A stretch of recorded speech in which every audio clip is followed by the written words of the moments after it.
Niyanig ng 5.1 na lindol ang Bogos City, Cebu. Nagbagsakan po ang ilang paninda at nagtakbuhan palabas sa mga empleyado sa isang gadget store nang tumama ang lindol.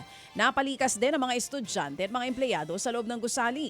Nilikas din po ang mga pasyente ng Cebu Provincial Hospital pasado alas 3 po ng hapon nang maramdaman ang pagyanig. May isang naitalang sugatan sa nasabing paglindol. Wala namang napaulat na pinsala sa mga gusali. Pinagpapaliwanag na ng Land Transportation Office ang TNVS driver na nanakit ng gas attendant noong nakaraang linggo sa Bacoor, Cavite. Tinulak, sinakal at binantaang papatayin ng driver ang gas attendant dahil lang sa di pagkakasundo sa pag-scan ng QR code. Sa show cause order na inilabas ng LTO, kailangang humarap ng driver sa tanggapan ng ahensya sa April 14. Sinuspinde na rin ang kanyang lisensya ng 70 araw, kasabayan ang paglalagay ng kanyang sasakyan sa alarm status. Sa iba pang balita, nakiusap po ang lokal na pamahalaan ng Dolores, Quezon sa mga turista at pilgrim na huwag mag-iwan ng mga basura sa Mount Banahaw. Ito'y sinasabi natin. Hindi lang dito sa Maynila ang may dugyot, pati sa ibang lugar. Umabot na nga po sa 42 sako ng basura ang nakolekta sa bundok nitong Semana Santa.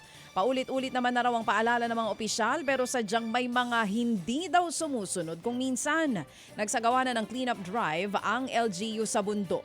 Umaasa silang mapapanatili ng malinis ang Mount Banahaw sa mga susunod na araw. Yan ang hindi ko maintindihan. Pumunta kayo, umakyat kayo ng bundok for clarity, for peace, tapos nag-iwan ng basura. Yun nga. Paano yun?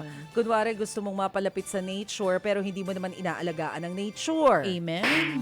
Nako mga kapatid, Aray. samantala, patay ang 2 lalaki matapos sumalpok ang kanilang motorsiklo sa isang bahay sa Atimonan, Quezon.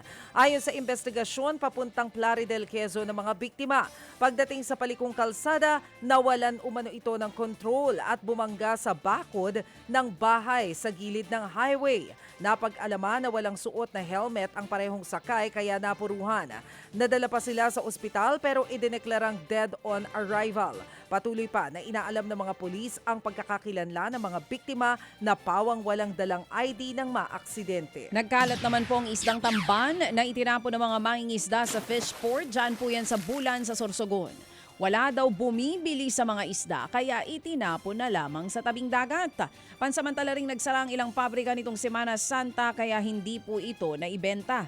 Nilinis naman ng Bureau of Fire Protection at iba pang ahensya ang mga nagkalat na isda para po maiwasan ang posibleng panganib nito sa kalusugan maging ang mabahong amoy.